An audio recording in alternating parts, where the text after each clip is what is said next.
നിങ്ങളെ ചോദ്യം ഇതാണ്: ഒരു ട്രെയിൻ എല്ലാ വ്യാഴം ശനി ദിവസങ്ങളിലും ഓടുന്നു. 2020 ജനുവരി 1 ഒരു ബുധനാഴ്ചയാണെങ്കിൽ 2020 എത്ര പ്രാവശ്യം ആ ട്രെയിൻ ഓടിയിട്ടുണ്ടെന്നാണ് ചോദിച്ചിരിക്കുന്നത്. അപ്പം നമുക്ക് തന്നിരിക്കുന്ന ഡീറ്റെയിൽസ് ഇതൊക്കെയാണ്. 2020 എന്ന വർഷത്തിൻ്റെ ജനുവരി 1 ബുധനാന്ന് തന്നിട്ടുണ്ട്. ഇനി ഇതിൻ്റെ സ്പെഷ്യാലിറ്റീസ് ഒന്ന് പറഞ്ഞേ. 2020 ഒരു ലീപ്പ് ഇയർ ആണ്, നമുക്കറിയാം. ഒരു ലീപ്പ് ഇയറിൽ ഏറ്റവും അധികം ആവർത്തിക്കപ്പെടുന്ന ദിവസങ്ങൾ ഏതൊക്കെയാ?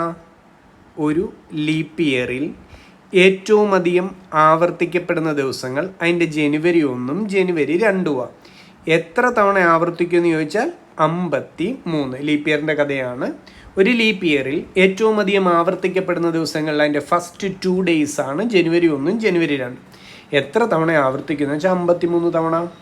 ഇവിടെ ചോദ്യത്തിൽ പറയുന്നുണ്ട് ജനുവരി 1 ബുധനാണ്. അപ്പോൾ എത്ര ബുധൻ ഉണ്ടാകും എന്ന് ചോദിച്ചാൽ 53 ബുധൻ ഉണ്ടാകും. പക്ഷേ ഈ ട്രെയിൻ സർവീസ് നടത്തുന്നത് ഏതൊക്കെ ദിവസങ്ങളിലാണ്? ബുധനാഴ്ച സർവീസില്ല, വ്യാഴാഴ്ച സർവീസുണ്ട്.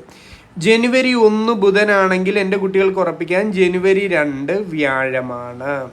അപ്പോൾ ആ വർഷത്തിൽ എത്ര വ്യാഴമുണ്ടാകുമെന്ന് ചോദിച്ചാൽ 53 വ്യാഴമുണ്ടാകും. ഓക്കെ ആണോ? ഇനി ഞാൻ ചോദിക്കട്ടെ, ഈ ജനുവരി 1 ജനുവരി 2 ഒഴികെയുള്ള ബാക്കി ഏത് ദിവസങ്ങൾ കൺസിഡർ ചെയ്താലും അതെല്ലാം 52 തവണയെ ആവർത്തിക്കത്തുള്ളൂ. ഓക്കെ ആണോ? അപ്പോൾ ഈ ചോദ്യത്തിൽ ഇല്ലെങ്കിൽ ഈ 2020 ബുധനും വ്യാഴവും 53 തവണ വരും. കാരണം ഫസ്റ്റ് നിയമം പറയുന്നത് അതാണ്.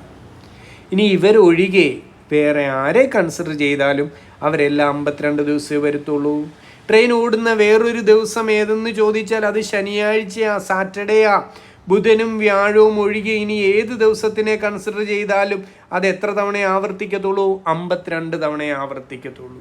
അപ്പം 2020 എത്ര വ്യാഴമുണ്ട്, എത്ര ശനി ഉണ്ടെന്ന് ചോദിച്ചാൽ ഈ 2 കൗണ്ടുകൾ നമ്മൾ കൂട്ടിവെച്ചാൽ പോരെ. 53 വ്യാഴമുണ്ട്, 52 ശനിയുണ്ട്. അപ്പോൾ ആ ട്രെയിൻ ആ ദിവസങ്ങളിൽ ആ സർവീസ് നടത്തുന്ന ട്രെയിൻ ടോട്ടൽ എത്ര സർവീസ് നടത്തിയെന്ന് ചോദിച്ചാൽ 53 + 52. ആ ഒരു വർഷം ട്രെയിൻ ആകെ എത്ര സർവീസ് നടത്തിയെന്ന് ചോദിച്ചാൽ 105 സർവീസുകളാണ് നടത്തിയിരിക്കുന്നത്. ക്ലിയർ ആയോ? ഓക്കെ അല്ലേ? Thank you.